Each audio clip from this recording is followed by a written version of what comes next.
சொல்லுங்கள். எல்லாருமே எல்லாருமே இது யூஸ் பண்ணுறது தான். இந்த பூமி தேவியை வந்து வாங்கணும் நான் வாங்கணுன்றாங்க. பூமி இந்த பூமியை இது வெளியே வாங்கினா எனக்கு யாரும் ஏமாற்று இது தோணலை. பேப்பரை தான் வாங்குறாங்க. இது இங்கே தான் இருக்குது. அது நான் வாங்கணுன்றாங்கன்னா எதை வாங்கினாங்க? பேப்பரை வாங்கினாங்களா அந்த பூமி வாங்கினாங்களா? அது இது என்ன இது மாறி போய்கினே இருக்குது. பேப்பர் தான் மாறி போகுது. ஆனால் அது யாராலையும் அதை வாங்கினல. இது வெளியே வாங்கினாலாம் எனக்கு தெரியல. ஆனால் ஐயா வாங்கிக்கிறேன். ஐயா வாங்கி இந்த இயற்கை பூமி தேவை வாங்கி பூமிக்கிட்டே கொடுத்துட்டு நமக்கு டொபாசிட் போயிட்டார். இந்த கேள்வி எனக்கு கொஞ்சம் கரெக்டு தாங்க. நல்ல கேள்வி தான் இது.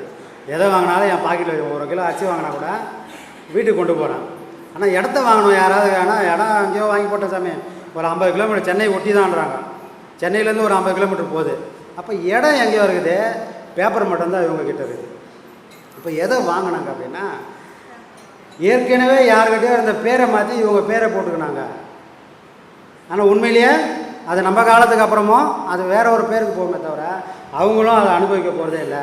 இது உலகன்றது அதுதான். மாயைன்றது என்னென்னா இல்லாத ஒன்று இருக்கிற மாதிரி காட்டும், இருக்கிற ஒன்றை இல்லாததை போல காட்டும். எதுவுமே உனக்கு நிலை இல்லைன்றது தான் இந்த உலகம். ஒவ்வொரு நாளும் நமக்கு பாடம் கற்பிச்சுக்கினே இருக்குது. சுடுகாட்டுக்கு போனால் வெட்டியானுக்கு தெரியும். நாமளே ஒரு பணத்தோட ஊர்வலம் போனால் அங்கே சொல்லுவாங்க, சாமி ஒரு ஆடாத ஆட்டமா, எவ்வளோ ஆட்டம் ஆடினாரு பார்த்துங்க, ஒன்றுமே இல்லை. இந்த வாழ்க்கைக்காக இவ்வளோ போராட்டம். கரெக்டாக சுடுகாட்டில் எல்லாருக்கும் வந்துடும் ஞானம். ஆனால் எவ்வளோ நேரம் அது தாக்கு பிடிக்கும் அப்படின்னா வீட்டில் வந்து தலையில் தண்ணி ஊற்றுற வரைக்கும். தலையில் தண்ணி ஊற்றி அந்த கோய் சீக்கிர மாதிரி அப்படி சீக்கிட்டோன்னா முடிஞ்சு போச்சு. அந்த ஞானம் அந்த தண்ணியோட கரைஞ்சி அப்படியே போயிடும். அப்போ உலகன்றது என்ன பண்ணுது? இங்கே உலகத்தில் யாரும் நிரந்தரம் இல்லை.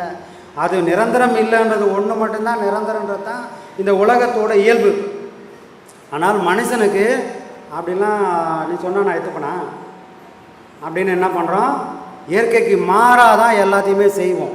அப்போ எது நிரந்தரம் அப்படின்னா பொது காரியத்துக்காக, பொது மக்களுக்காக, உலக மக்களுக்காக யாரெல்லாம் ஒரு விஷயத்தை பண்ணுறாங்களோ, யாரெல்லாம் இந்த உலகத்தில் ஒரு செயல் செய்கிறாங்களோ அது மட்டும்தான் அவங்க வாங்கினதுக்காக அடையாளம். எனக்காகவும் என் குடும்பத்துக்கு என் பேரில் நான் ஒரு இடம் வாங்கிட்டேன். எது வரைக்கும் இருக்குன்னா என் பிள்ளை என் பேரை என்னை அச்சு பிடுங்காத வரைக்கும் தான். ஒன்று நானாக எழுதி கொடுத்துட்டா மாறிடும். நான் எழுதி கொடுக்க மாட்டேன். ஏன்னா எனக்கு ஒரு பயம், என் பிள்ளை கடைசியில் கஞ்சி ஊற்றுவானோ கஞ்சி ஊற்ற மாட்டானோ அப்படின்னு இருக்கிற வரைக்கும் என் பேர்லேயே இருக்கட்டும்னு காப்பாற்றணுன்னா அவன் நாளைக்கு வச்சு பிடிப்பான். அப்போ இங்கே பேர் தான் மாறும். ஆனால் உலக மக்களுக்காக செய்யக்கூடிய செயல் எல்லாமே நிலச்சி நிற்கும். அது யாரோட வாரிசு கையிலும் போகாது. ஏன்னா அது ஒரு பொது சொத்து. இப்போ இந்த ஐயாவோட ட்ரஸ்ட்டு, ஐயா எல்லா இடமும் வாங்கினாங்க. ஆனால் யார்கிட்ட அதை ஒப்படைச்சாங்கன்னா இது பொது சொத்து. இது யாருக்குமே சொந்தம் கிடையாது. வரலாம் போகலாம். அவரும் இதெல்லாம் கட்டிட்டு இங்கேயே உட்காந்துல இங்கே வேலையை முடிச்சிட்டாருன்னா நாமெல்லாம் எப்படி போகிறோமோ நம்ம போனதுக்கப்புறம் அவரை மெட்ராஸ் கிளம்பி போயிட்டார்.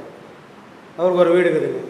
எங்களுக்கும் அதுதான் சொன்னார், போனீங்களா வேலையை முடிச்சிங்களா கிளம்பிடணும். அங்கே உரிமை கொண்டாடுற வேலையெல்லாம் யாருக்குமே கிடையாது.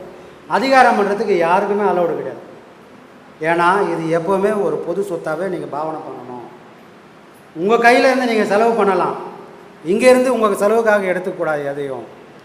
அதனால தான் ஐயா சொன்னேன், நான் எப்படி ரிட்டையர்மெண்ட் ஆகிற வரைக்கும் ரிட்டையர்மெண்ட் ஆனாலும் என் பென்ஷனில் சாப்பிட்றணும், அதே போல் தான் உங்கள் காலத்துக்கு அப்புறமா நீங்கள் ஒன்று உழைச்சி சாப்பிட்ணும். இல்லை உங்கள் உழைப்பில் தான் உங்கள் கடைசி காலமும் இருக்கணும். ஆசிரமம் காப்பாற்ற நீங்கள் வந்து உட்காந்துடாதீங்க யாரும் அப்படின்னு. அதுக்காகனா சில வேலைகளும் நாமளும் பண்ணுறோம். அப்போ என்ன நான் எதுக்காக பண்ணுறோம் அப்படின்னா நிலை இல்லாத ஒன்றுன்னு தான் நிலையானதுன்னு இந்த உலகம் காலங்காலமாக சொன்னேன். இங்கே வாழ்ந்தவங்க யாருமே கிடையாது, எல்லாரையும் அழிச்சிச்சு. அப்போ வள்ளுவர் சொல்லியிருக்காரு, வையத்துள் வாழ்வாங்க வாழ்ந்தவன் வானூரில் தெய்வத்துள் வைக்கப்படும். ராஜராஜ சோழன் இன்னைக்கு இல்லை, ஆனால் அவனோட கட்டண அடையாளம் இருக்குது. ஆனால் அதை பார்க்கும்போதெல்லாம் யாரை ஞாபகப்படுத்துனா ராஜராஜ சோழன் ஞாபகப்படுத்துது. அந்த மாதிரி ஐயாவோட ஒரு சொல்லும், ஐயாவோட ஒரு செயலும் ஐயாவை நமக்கு திரும்ப திரும்ப திரும்ப எதிரொலிச்சுட்டு இருக்குதுன்னா அதுதான் இந்த உலகத்தில் நிலையான செல்வம். அந்த மாதிரி செல்வத்தை வாங்கி நாமளும் அனுபவித்து அதை நம்மளுக்கு பின்னாடி வர அடுத்த தலைமுறைக்கும் அந்த புண்ணியத்தை கொடுத்துட்டு போனால் அடுத்தடுத்த தலைமுறையும் சிறப்பாக இருந்தால் அது நல்ல செல்வம் ஐயா. ஐயா கொடுத்துக்கிற செல்வம் தான் இப்போ நமக்கு சிறப்பான எல்லாரும் சொல்லிக்கிறாங்க, இதை நான் வாங்கினது ஐயா வாங்கினதுதான். ஆமாம், உண்மையான செல்வம் நமக்கு கொடுத்துக்கிற உணர்வு இதுதான். அதுதான். சரிங்க. அப்புறம் இன்னொரு கேள்வி ஐயா, இந்த ஆடி மாதம் அம்மனுக்கு கூழ் ஊற்றுறாங்க. ஆமாம். இது எல்லா ஊர்லேயும் எல்லா சில குக்கிராமத்துலாம் கூட இது வாடகையாக செய்கிறாங்க. ஆமாம். ஆனால் இந்த சில சுபகாரியத்தை மட்டும் தள்ளி போடுறாங்களே, இது மாங்கல்யம் கட்டக்கூடாது, இதுக்கு என்ன இது மக்களுடைய மூட நம்பிக்கையா? இது மூட நம்பிக்கைன்னு சொல்ல முடியாதுயா. மனுஷன் ஆரம்பத்திலேருந்து காட்டு வாழ்க்கை வாழ்ந்தான். அவன் துணி கூட போடாமல் சுற்றி இருந்தான், விலங்கு மாதிரி இருந்தான். அப்புறம் அவனுக்கு ஒரு நாகரிகம் வந்து இல்லை இப்படிலாம் இருக்கக்கூடாது அப்படின்னு அவன் துணி கட்டி ஒரு கூட்டத்தோடு சேர்ந்து வாழ்கிற காலத்தில் எப்போ வந்தானோ அப்போயே அவனுக்குன்னு ஒரு இப்படி தான் இருக்கணும், நாம் ஒரு குரூப்பு, நாம் இந்த குழு இப்படி தான் இருக்கணும்னு அவன் ஒரு கோட்பாடை வகுத்துட்டான். அப்படி உருவானதான் ஒரு சமூகம். இப்போ இந்த சமூகத்தில் வாழ்நாள் ஃபுல்லாக அன்றைக்கெலாம் வந்து உழைப்பு மட்டும்தான் மிச்சம், வருஷம் ஃபுல்லாக உழைச்சின்னு இருப்பாங்க. அப்படி உழைச்சவங்களுக்கு ஒரு விடுதலை வேணும். அந்த உழைப்பெல்லாம் விட்டுட்டு அவங்களுக்கும் ஒரு ஆசுவாசப்படுத்தி இறைவன் ஒருத்தன் இருக்கிறான், அவனை நோக்கி பண்ணுறதுக்கு சில விஷயங்கள் இருக்குன்னு மனுஷனை உழைச்சின்னுக்கிறவனை ஆசுவாசப்படுத்தக்கூடிய மாதங்கள் தான் மார்கழி மாதமும் ஆடி மாதமும். அன்றைக்கி உன்னை வருஷம் ஃபுல்லாக எந்த விஷயம் வேணால் பண்ணேன், அந்த மாதங்கள் வந்து இறைவனை பற்றியே செஞ்சு இறைவனை பற்றியே அவனுக்கான கோயில்கள் புனஸ்காரம் பூஜை புனஸ்காரம்லாம் பண்ணு, அவனை பற்றி சிந்தனையை வளர்த்துக்க அப்படின்னு நம்மளுடைய கூட்டமாக வாழ்ந்தவங்கள ஒரு நெறிப்படுத்துறதுக்காக வச்சது தான். அது மூட நம்பிக்கை இல்லை. ஏன்னா மூட நம்பிக்கைன்னா இந்த ஆடி மாதத்துல தான் அம்மா அதிகமாக விடும். ஏன்னா இன்றைக்கி வந்து அப்படியே ஒரு தூரல் தூரி போச்சுன்னா அளவுக்கு அதிகமான அனல் உஷ்ணம் வெளியாகி எல்லாருக்கும் அம்மை பாதிப்பெல்லாம் வரும். அந்த அம்மையை தீக்கிறது அன்றைக்கி வந்து மாத்திரை மருந்தெல்லாம் ஒன்றும் கிடையாது. ஒன்றும் வேப்பிலை மஞ்சள் இந்த மாதிரி ஒன்று பண்ணுவாங்களே தவிர மாத்திரை மருந்து ஒன்றும் இல்லை. அப்போ இதை கண்ட்ரோல் பண்ணுறதுக்கு வராதவங்கள வராமலே பார்த்துக்கிறதுக்கு வழி தான் அம்மனோட பேரில் கூழ் ஊற்றுறதுன்னா. அந்த கூழானது கேழ்வரகளை செய்யக்கூடிய அந்த கூழானது இந்த வெளியே இருக்கிற வந்த தொந்தரவையும் பாதுகாக்கும், இந்த உடலோட சூட்டையும் அதிகப்படுத்தாமல் நம்மளை பாதுகாப்பாக வச்சுக்கிறதுக்கு. யாரை சொன்னால் இவன் திரும்ப திரும்ப செய்வான்னா கடவுள் பேரை சொன்னால் மட்டும்தான் இவனை அதுக்கே செய்வான். வேறு அவர் சொன்னார் இவர் சொன்னார் அவர் என்ன சொல்கிறது எனக்கு தெரியாதா அப்படின்னு போகிற ஒரு முரட்டுத்தனமான இந்த கூட்டத்தை கண்ட்ரோல் பண்ணுறதுக்கான வழி எல்லாம் எதை செஞ்சாலும் இவங்க செஞ்சதெல்லாம் அறிவியல் பூர்வமானது. ஆனால் சொன்னது யாரை கேட்டீங்கன்னா நமக்கு மேலே ஒருத்தன் இருக்கிறான், எல்லாத்தையும் அவன் மேலே பண்ணிட்டாங்க. அப்போது வெளியிருந்து பார்க்குறவங்க நாம் அதை மூட நம்பிக்கை நினைக்க வேண்டியதில்லை.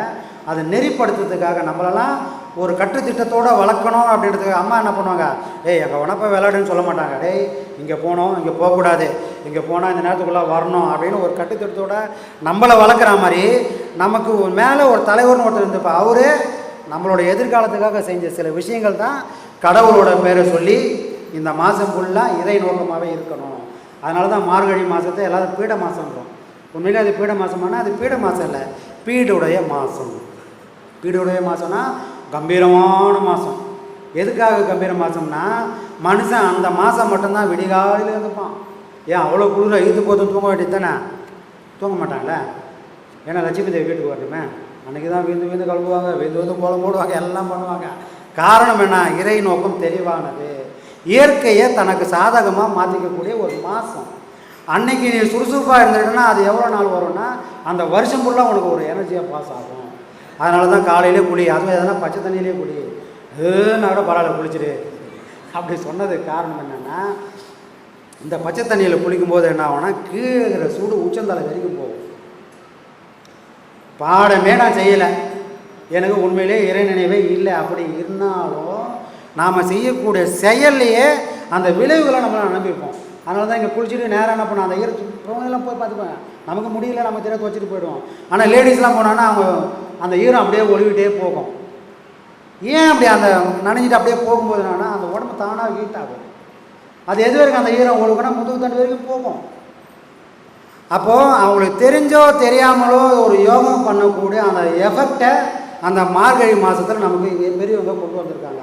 சொன்னால் செய்ய மாட்டான், எல்லாத்தையும் கடவுள் பேரால் செய்யி அப்படின்னு எல்லாத்தையும் அவங்க மேலே போட்டாங்க. இது எதுவுமே மூட நம்பிக்கை இல்லை. முன்னோர்கள் யாரும் முட்டாள்களே இல்லை. அதை முட்டாள்கள் சொல்கிறது யாருன்னா நம்ம முட்டாள் மட்டும்தான் அதை முட்டாள்னு சொல்லுவோம். முன்னோர்கள் எல்லாம் அருமையாக செஞ்சு வச்சுருக்காங்க. அதோட அர்த்தங்கள் நமக்கு புரியாதனால, அதை செய்ய தெரியாதனால, அந்த காலத்தில் அவங்க பண்ணிட்டாங்க, இப்போல்லாம் பண்ண முடியுமா, அப்படி ரொம்ப ஈஸியாக இருக்கும். அதோட வேல்யூ நமக்கு தெரிஞ்சதுன்னா அந்த பாறை, அதுக்கு தான் சொல்லுவாங்க ஒரு குல வழக்குன்னு ஒன்று இருக்கும். ஒரு கல்யாணம் ஆச்சுன்னா கூழ் ஊற்றுவாங்க. இதெல்லாம் எதுக்காகன்னா ஒரு குல வழக்கம், ஒரு நோன்பு எடுப்பாங்க.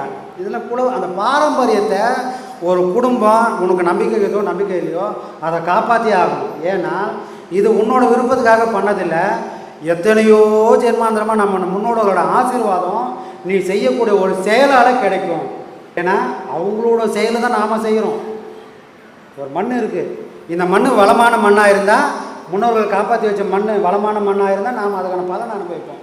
இந்த மண் பட்டு போயிருந்தால் அதுக்கான எந்த பலனும் நம்ம அனுபவிக்க மாட்டோம். அப்போ நம்ம செய்யக்கூடிய செயலில் நம்மளோட முன்னோர்களோட ஆசீர்வாதமாக நமக்கு தொடர்ந்து வருது அப்படின்றத தெரிஞ்சு நாம் அதை அனுபவித்து பண்ணோம்னா அதோட பலனே வேறு மாதிரி இருக்கும். சரிங்களா? அப்போ எதுவுமே முட்டாள்தனமான மூட நம்பிக்கையானது இல்லை, எல்லாம் முற்போக்குத்தனமானது. அதை சிறப்பாக பண்ணணும்.